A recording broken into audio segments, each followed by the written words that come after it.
long years ago, and now that time comes when we shall redeem our pledge. Not wholly or in full measure, but very substantially. At the stroke of the midnight hour, when the world sleeps, India will awake to life and freedom. 15th August, 1947, midnight. India awakes to a new life of freedom. But 2 centuries of colonial rule had decayed India from within, leaving the country ridden with poverty and hunger. Our founding fathers set out to wipe every tear from every eye. They needed a pole star, that single focal point to make India modern and progressive. Something that captured the uniqueness of the chaotic but eternally hopeful nation. A bright light to illuminate the dark storm lashing the horizon of the future. The 1920s was an uncertain period for the Indian national movement. And then came the Chauri Chaura incident.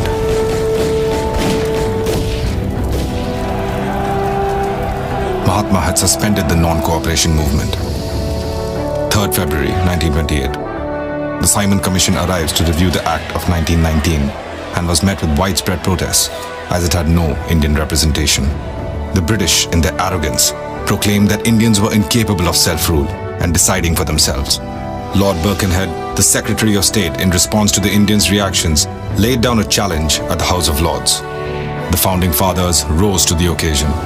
An all-party conference was convened in February and May 1928. Led by Nehru, the committee drafted the Nehru Report in September 1929, demanding self-government under Dominion status within the empire.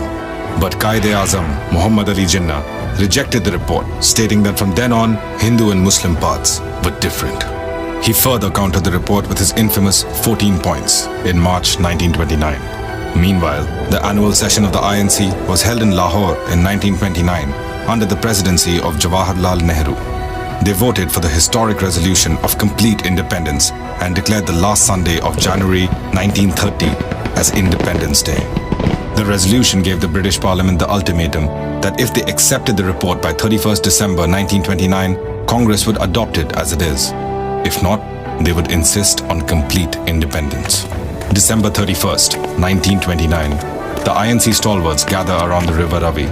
The British have paid no heed to the ultimatum, and thus the Swaraj flag is proudly unfurled. The freedom fighters were prepared for the fight. It was an event so monumental, it would change the course of history itself. Elections were held in 1937. INC came into power and formed ministries in almost all provinces. For the first time under British rule, Indians could become directly associated with the government. The dream of Indians holding the power of the government and serving the masses had become a reality. But the cheer didn't last long. World War II was initiated. Congress ministries resigned in 1939, protesting Lindadgo's decision to involve India in the war without consulting the Indians. Multiple attempts of involving India in World War II failed. With its end, the decline of the British Empire became inevitable. Mutiny amongst the naval rankings in the Air Force was the final nail in the coffin.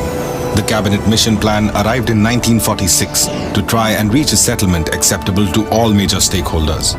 The plan became the foundation for the establishment of the Constituent Assembly. For a total of 2 years, 11 months and 18 days, over 11 sessions and sitting for 166 days, the Assembly debated and discussed the various challenges facing the new nation. The ideas of liberty, equality, fraternity, and justice were embedded deep into our Constitution. On 26 January 1950, the Constitution was enforced in its entirety. It is the foundation of free India, which we have become so accustomed to. It is our duty as citizens to know it, understand it, nurture it, and defend it. It is our duty to remember.